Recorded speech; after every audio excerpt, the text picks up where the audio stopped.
В Якутске завершился 8-й международный фестиваль «Северное сияние». В столице региона прошли концерты, слушателями которых стали тысячи человек. Артур Габышев расскажет подробнее.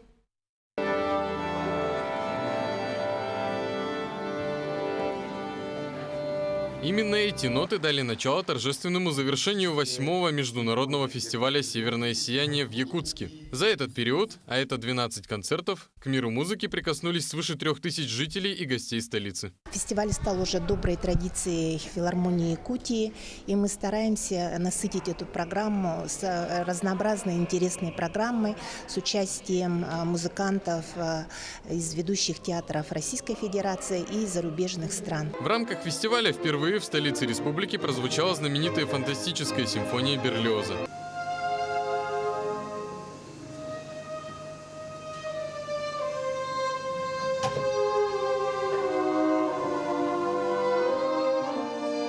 Также благодаря «Северному сиянию» в этом году жители республики смогли услышать самый известный русский народный инструмент – гусли звончатые.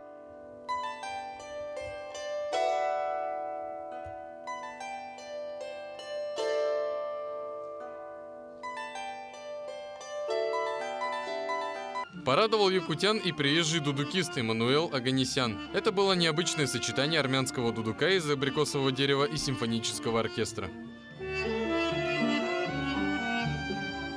Также Якутск посетил флейтист из Санкт-Петербургской консерватории. Изначальной целью приезда Дениса Лупачева было проведение мастер-классов для учеников Высшей школы музыки. Но уже в Якутске ему пришла идея организовать совместный концерт с Республиканской филармонией. Якутские артисты филармонии отличились не только оркестровым, но и хоровым исполнением.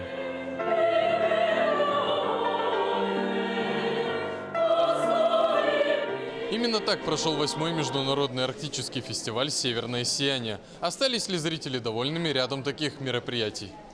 Мне все очень понравилось. Очень хорошо, что у нас в городе проводят подобные мероприятия. Фестиваль очень, конечно, замечательный и, как бы вам сказать, очень актуальный, можно сказать. Музыка очень хорошая, все продумано очень хорошо. Симфонический оркестр филармонии Якутии планирует 20 ноября выступление на сцене Мариинского театра. Это мероприятие будет приурочено к 120-летию Платона Юнского. А за день до этого, 19 ноября, в составе симфонического оркестра артисты филармонии примут участие в торжественном вечере, посвященном 25-летию Высшей школы музыки в Большом зале Московской консерватории имени Петра Ильича Чайковского.